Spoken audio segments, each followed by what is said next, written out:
Coming up, an emotional victory for one local fighter taking the cage in honor of his late mom. A Tournament of Warriors recap is on the way. Plus, the Hooks enjoyed one of their most successful months of June in franchise history. See if they can stay hot in July. Those stories and more when we return.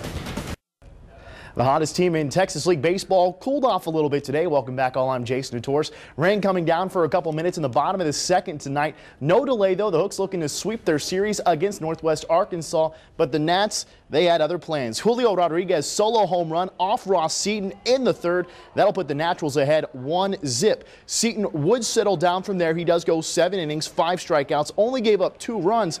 Just didn't have very much support tonight as the Hooks end up falling 2-1. That's going to snap their 9-game home winning streak. Step into the cage if you dare. The Tournament of Warriors finale was quite a spectacle this weekend in Corpus Christi. Local fighters making up pretty much half the fight card. We start with the man with the most experience, Hector Munoz. Poor guy just took a shot to his boy parts in the first round against Antoine Williams, and after a short delay, Munoz would continue, and it's a good thing too because he wins by split decision. That's his 9th victory as a pro. And check out Roger Narvaez. Dude is all sorts of jacked up. Narvaez dancing around the cage.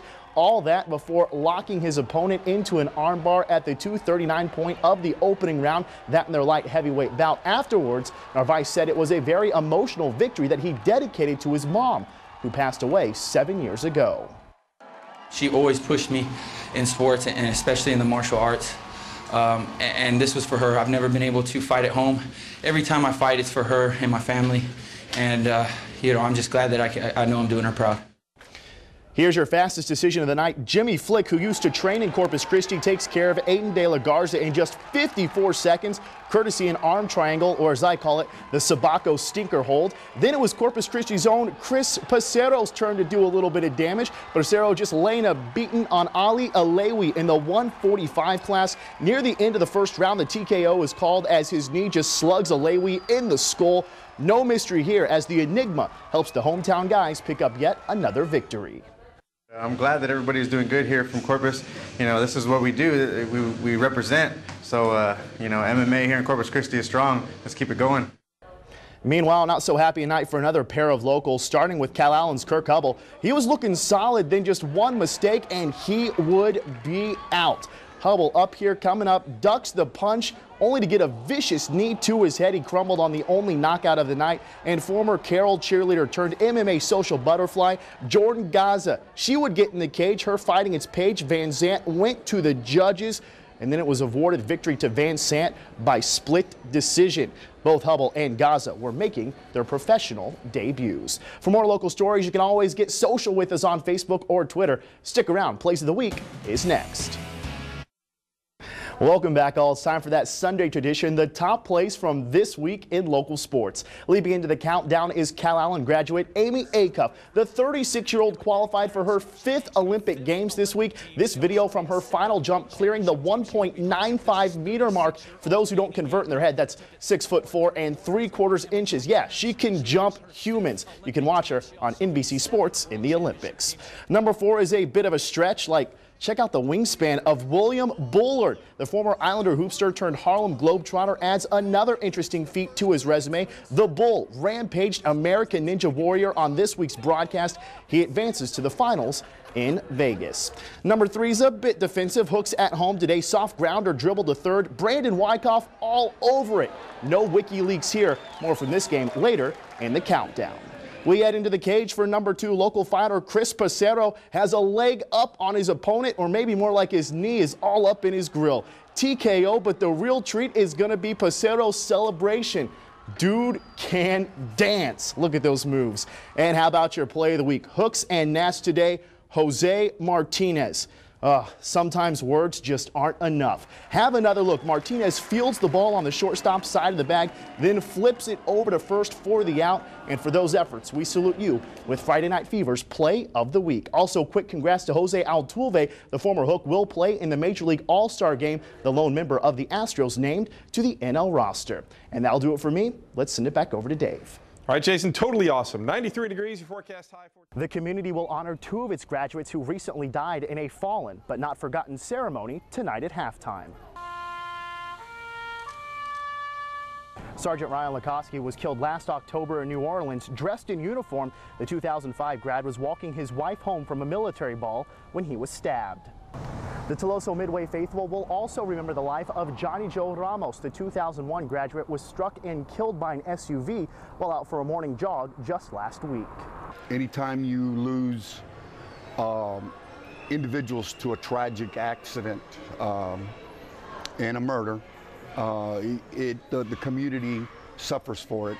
Both Warriors on and off the field, Lukoski and Ramos, will be the focal point of halftime at the homecoming game. As for the contest itself, Tuloso Midway hopes the emotion of the evening propels them to their first victory of the season. Well, our district is pretty even this year, and that it's pretty much an open race. I think our kids don't realize that yet, and that's what we're working for. TM will host Miller tonight with a 7:30 kickoff. Reporting in Warrior Stadium for Action 10 Sports, I'm Jason Notoras.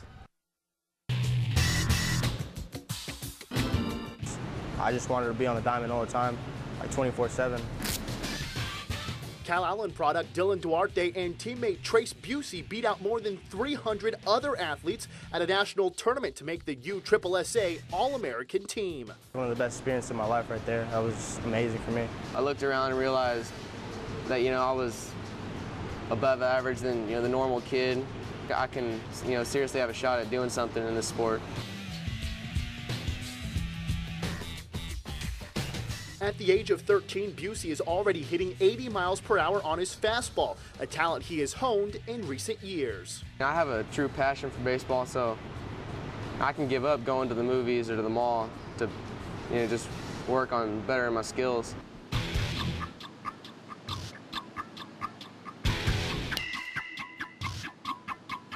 This duo is just the next in line for Cal Allen, a school that featured three-time USSSA All-American Wyatt Matheson.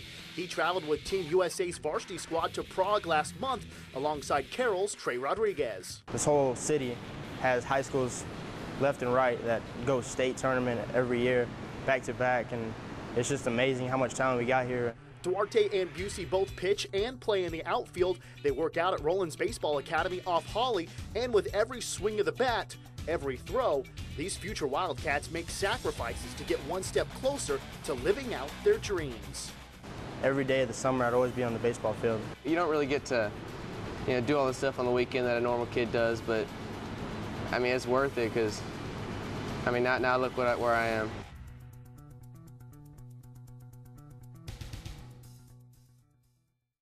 Tyler, those West Oso helping Miller stories continue to pop up. Earlier in the week, we reported how Robert Watson gave his younger brother storm shoes to wear here in the state championship tournament. Well, before Thursday's game, it was Willie Harper from last year's West Oso championship squad that had advice for Billy Guzman. Basketball never stops for me. I play AAU basketball during the summer. I've been to national tournaments, state tournaments, but this is definitely like the biggest crowd I've ever played in front of. But I got some advice before I came here, just not look up at the crowd. And it did help me. Who gave you that advice, if you don't mind me asking? Willie Harper. I think also put us on the map, and hopefully we can continue that stereotype of Region 4 becoming stronger. We're both from Corpus at the end of the day, and they're very supportive of us, and they want us to bring it back home, and that's what we're going to do, but we still got unfinished business. The 3A state championship game will tip off at 10 o'clock right here in the Frank Irwin Center. Reporting for KRIS 6 Sports, I'm Jason Notoras. Thanks, Tyler. It seems as the tournament progresses, Miller just takes their game up one more level. That was the case again today as they faced a higher-ranked Waco La Vega team, a team that was also much bulkier in size. When they see our stature, they see a bunch of frail, thin guys and think we aren't strong. However, we have 3 or 4 guys that play above the rim, very athletic. I think that compensates for our lack of size. I knew that when I had a mismatch, just go to the bucket and try to draw the foul. And I was knocking down my free throws tonight, so I was pretty confident. We just knew we could do it, and we just kept it in our head. And like Coach said, play through adversity. That's all we had in our mind. It's a good feeling. I'm having the time of my life right now, We got unfinished business. We came out on top from the #1 team, and we're not done yet, though. We want to bring it back home to Corpus 2 years in a row. Miller will hold practice tomorrow in Austin and then rest the rest of the day before tipping off at 10 a.m. Saturday in the 3A state championship game right here in the Frank Irwin Center. Reporting in Austin for KRIS 6 Sports, I'm Jason Notoras. Aransas Pass played to a perfect record in district by mixing some of the quickest guards around with a tandem that tends to stand out. Yeah, up here, man. Older brother Matthew Gentry is a senior. He stands 6'6", which would be tall for the area unless your younger sibling's name is JD. No, I always thought I was going to be the bigger brother until like around 5th grade. He started shooting up bigger than the teachers, you know. This is like mind-blowing. 6'10" JD Gentry is a sophomore that's not done growing. Doctors say I'm supposed to be 7'2". Having the height advantage in basketball does come with its setbacks. Matthew considers his time on the court a blessing. When he was just 4 years old, Matthew needed open heart surgery for ASD repairs, meaning doctors had to patch a wall in his heart. Matthew has survived the condition for years. Then about 2 weeks ago, he felt something strange in his chest. This year, we kind of had a scare earlier before, like a week before playoffs. I don't know, it was just weird to me, so I went ahead and wasn't going to mess around with it and went to the hospital. Since then, Matthew says everything is checked out. Friday's playoff game against Miller will mark his first contest returning to the Panthers lineup. Yeah, it's very scary, but, you know, I'm just trying to finish out my senior year. While his heart may have hampered Matthew's playing time, his passion for basketball will always have a strong pulse. The love for this game is, I don't know, I just really can't explain it. It's just knowing that I could come out here and hang out with my teammates. It's the greatest feeling alive. Matthew and the team has repeated one word all season: relentless. A fierce determination they will need to harness as the Panthers face a talented Miller squad Friday night. Reporting at Aransas Pass, Jason Notoras, KRIS 6 Sports. Malin Meisenheimer, now the state champion in the 50 freestyle. Malin, thank you for joining us via Skype in Austin. How's that gold medal feel draped around your neck? I honestly don't think it's set in yet. This whole day has been kind of an excited blur, so maybe give me a few more weeks and hopefully it'll kind of register a little bit more. So. You won the prelims on Friday. Did that top seed help you out today? After I was seeded first, but I knew that just meant I had to step it up a lot more for finals because people are gunning for me. So. She swam the 50 free in 23.33 seconds. That's almost a state record, not quite. Next year, you're going to be heading to Princeton to compete in college. How does this all resonate with you? It was my senior year. I told them I wanted to go out with a bang, so I have no regrets. I'm very happy with what happened today. Go, go, go, go, go, move. Four-time champion with the Detroit Demolition, Latier is revitalizing her career at the age of 44. I am so much older than these girls, and it shows sometimes. Every other member of the Mermaids is 24 or younger, but Latier still puts on her pads and helmet, just like the rest of the women, hiding her age and skill under a Mermaid's uniform. When I found out her age, I was like, wow, and she could take me out, no lie. She's a go-getter, so you know she expects a lot from us because she's been there, done that. So whenever we're kind of slacking, she gets on us. I just love to be here. I'm just glad I'm still able to perform. So far, Latier is the only member of the team with real playing experience, but that will all change Saturday evening. We all started from never playing the sport to, you know, now we're going to go out there and play our first game. Mermaids on 3! Reporting for KRIS 6 Sports, Mermaids! I'm Jason Notoras.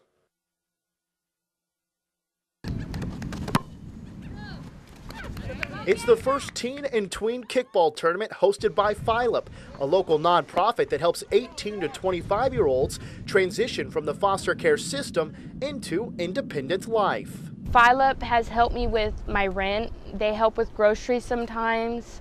They help with just moral support as well. 19-year-old Rebecca Royal suited up for Team Philip at Saturday's tournament, giving back to the program that meant so much to her once she graduated high school, when she hit rock bottom. I was homeless.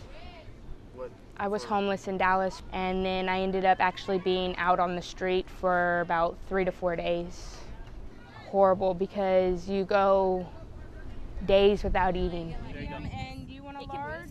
A church led Rebecca to a shelter where she got back on her feet. Today she has returned to Corpus Christi with the support of her foster family, Philip, and kickball. I was coaching juniors for this last season, and then I heard about this tournament.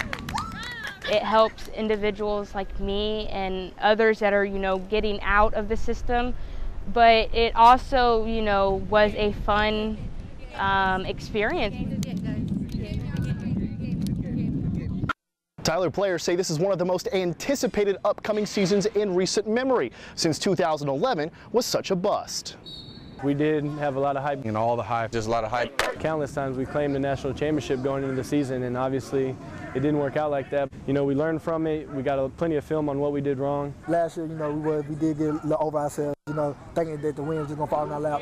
The 6-5 is embarrassing, we all know that, but we had a lot of young guys last year, and now it's just time for everybody to step up. We don't even look at it as a hump. We just see it as last year.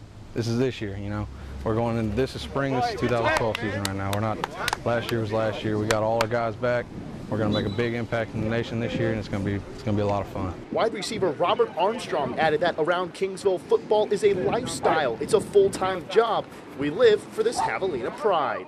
Reporting in Kingsville, Jason Notoras, KRIS 6 Sports. Tyler, it's girls who are 68% more likely to suffer a concussion while playing sports in high school. That was in a new publication released by the Journal of Athletic Trainers. Now, when we're talking girls soccer, they are 3 times more likely than their male counterparts to suffer brain trauma. But that's just the start.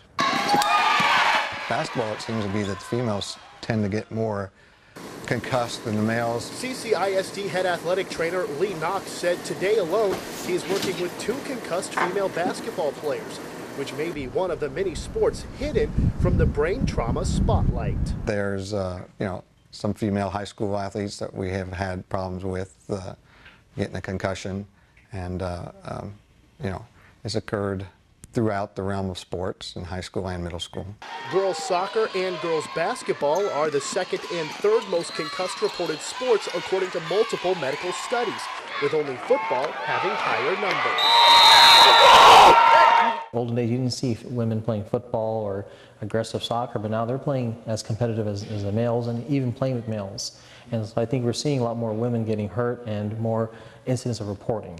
Local neurological surgeon Dr. Matthew Alexander said a few factors may play into those numbers, as girls are now more forthcoming about concussion-like symptoms. Once you start having this, you can get seizures, you can have neurological deficits like weakness, numbness. They have problems with concentration in their school, you can have headaches, so it can totally change. This is the face local baseball enthusiasts are familiar with. Justin Mesa sporting eye black in a number 16 Moody Trojans jersey.